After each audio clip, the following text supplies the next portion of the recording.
Hey, I'm Josie Dye here with iHeartRadio, hanging out with Raine and Duncan from Our Lady Peace. Guys, first of all, I got to say, like, the first thing I saw was 30 years.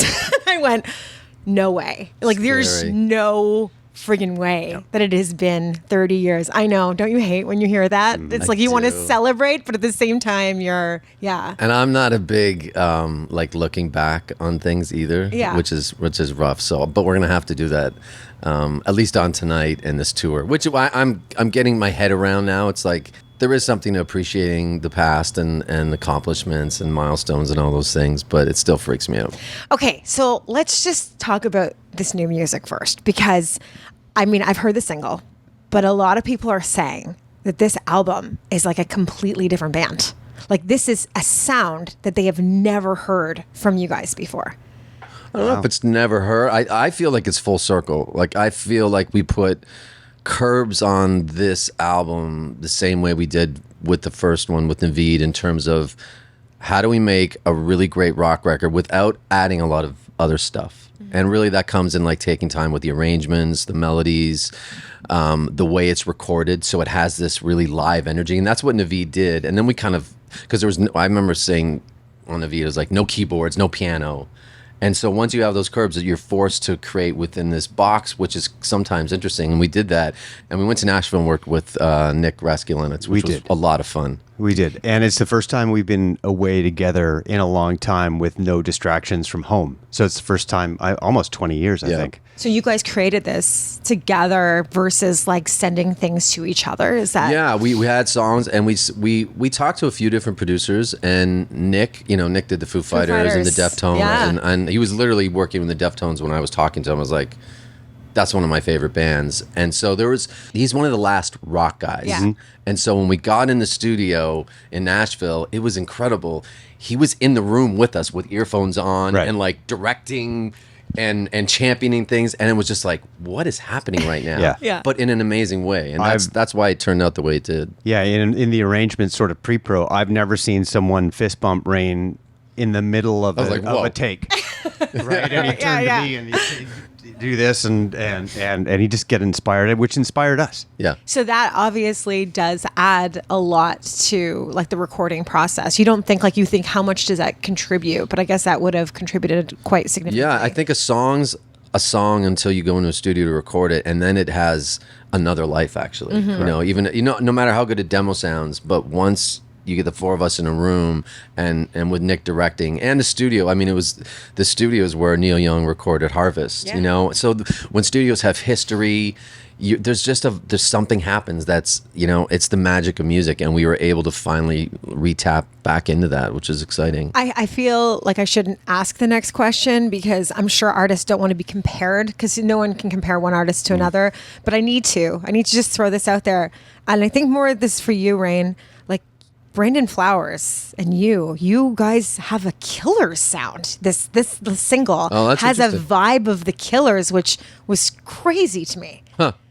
Yeah, I mean, I haven't heard that yet. I can see that. I think it's when the Killers are at their best, like that. What was that second record? Sam's Town? Sam's Town. Yeah, I mean, it's great, but it's a great album. Yeah, it's live, right? There's a liveness to it. And I think if that's what we were trying to figure out how to recapture, like with it's sounding like it's not super produced, and it has this inherent energy, not being perfect, I think it's a huge key to that. So that's what we went for.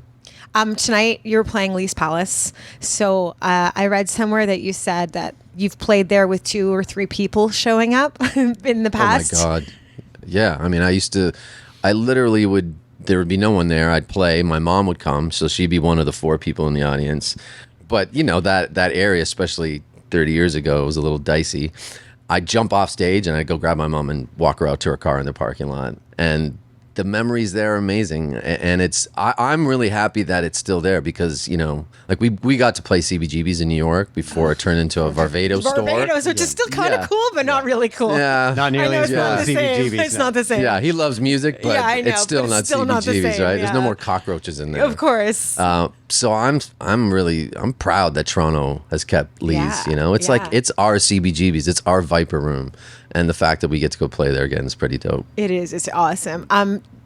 When you are announcing a tour, like you just announced, do you think about like this? Do you play the cities you love? Do you try to how do you create something like this? Yeah, I think it is. It's the cities that make sense in the time frame and the cities that we've been to and love playing. You know, we've had real relationships with fans over the years, and I think we've taken a lot of time to build those relationships. And yeah, it's just gonna be fun to go back. Yeah. Yeah, I think the idea of playing these hockey arenas again is really exciting to us, and I don't know if we've done a proper Canada tour like this for a while. So yeah, it feels like it's time.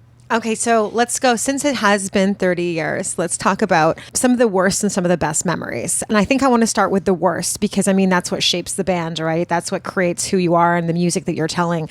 Is there something from the past that you, with Our Lady Peace, that you just think about often that you hate? It's funny you say the worst because the worst sometimes can be the best. You just don't see it at the moment. And I would say we were touring with a band called Sponge from Detroit and Letters to Cleo throughout America on our first album, and it was bananas. Like, it was 2,000 seat clubs, but it was crazy.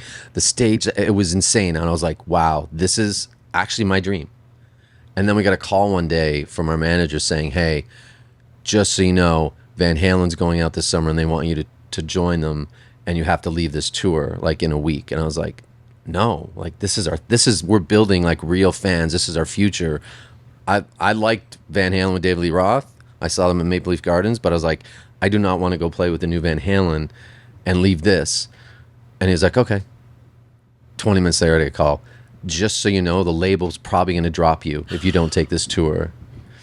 And so we had no choice. And so that Van Halen tour was literally playing in front of 30,000 people every night, but people just holding up their finger at me like this the whole time. But so it was tough for the first few weeks. Our agent in New York, when we finally got to Jones Beach, came out and we had lunch, and he said, look, I know this is really tough on you, but I promise you, you will be an infinitely better band at the end of it, because it was like 55 shows. Yeah. And he said, Collective Soul just did it, Alice in Chains just did it, and they get it now. And you will see this at the end of it, and it'll be a struggle, but you just got to go through it. And so that stuck with me forever, and it did make us a much better band. That's incredible. Let's talk best. Let's talk some of your highlights, which I know is probably going to be hard to sum up here. Oh, so many. The one that sticks out for me is early in my career in this band was Maple Leaf Gardens. Selling that out in a couple of days, I think it was 98, and it's where I saw my first show, and where I told my mom I was going to play there when I was 10 years old, and she's like, well, that's nice. Finish school first, right? So, but that's one of them, and I don't know. Now I flash forward to where we're sitting here today, talking to you, feeling, you know, we've had ebbs and flows, and we've had member changes, but somehow I think the core of what we were at the beginning has reseated itself, and I feel very proud to be where we are today.